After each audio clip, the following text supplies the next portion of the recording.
Cristiano Ronaldo তিনি YouTube channel খুলে রেকর্ডের উপর রেকর্ড গড়েছে। তিনি আসলে করতে চায় সেটা কি? তার এই ডিসিশন কি ফুটবলের জন্য কিছু খারাপ বয়ে আনবে নাকি? তিনি আসলে কত টাকাই বা ইনকাম করছে এখান থেকে? তিনি বুধবার ইউ আর ক্রিস্টিয়ানো রোনালদো চ্যানেলটি খোলেন। খোলার 1 ঘন্টা পরেই সেখানে 1 মিলিয়ন সাবস্ক্রাইবার চলে আসে।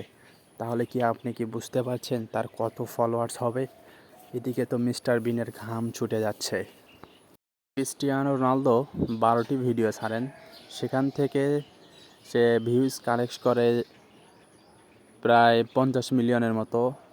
ইউটিউব তার কাস্টমারকে 1000 ভিউজের জন্য $2 থেকে $3 দিয়ে থাকে, আর সেইখানে ক্রিস্টিয়ানো রোনালদোর 50 মিলিয়ন ভিউ। এটা হিসাব করলে কত টাকা গিয়ে দাঁড়াবে, আপনার চোখ কপালে উঠবে এই হিসাবটা শুনলে।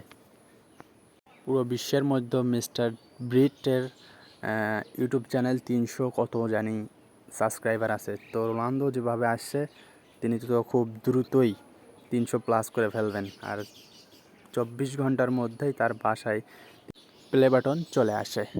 ক্রিস্টিয়ানো রোনালদোর ইউটিউবে আসার কারণটা আসলে কি? এটা হচ্ছে আসলে তার ক্যারিয়ার তো এখন শেষের দিকে, প্রায় তার 40 বছর বয়স, সে এখন ভালো খেলতেও পারছে না, এটাও একটা বিষয়। আর ইউটিউব ক্রিস্টিয়ানোকে যে চ্যানেল খোলার যে অনুমতি আগে থেকে দিতে পারেনি, তাতে তারা সেটা সামলাতে পারবে না, সেই জন্য তারা দেয়নি। আর এখন তাকে একটা সুযোগ দিয়েছে, সেজন্য সে খুলেই অবাক করে দিয়েছে। সবাইকে ধন্যবাদ। ভিডিওটি ভালো হলে একটি লাইক, একটি সাবস্ক্রাইব করে দিবেন।